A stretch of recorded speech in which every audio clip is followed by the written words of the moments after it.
Hello, I'm Reed Felton with Accelerated Fastening. If you've recently bought either a SkyDrill or a quick bowl drill press, you'll be receiving the saddle that is our universal saddle that will accept either an SDS Plus or SDS Max drill. So I'm going to show you today how to mount that drill. The first thing I do when I get the saddle is I take the dust collection off and I take the depth stop off, only because it sits on the countertop a lot easier without rolling around.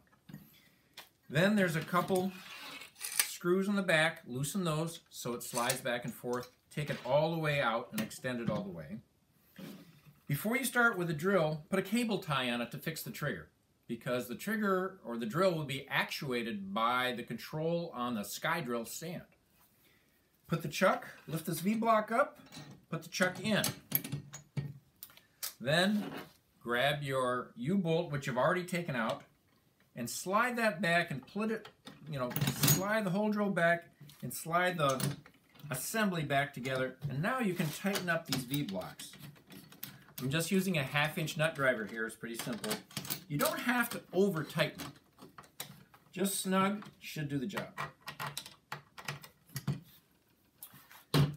Now the drill is secured, but I need to tighten these two with a 7/32 hex wrench.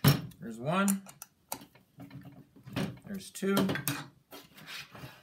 Then all that's left to do, we'll just kind of check for alignment.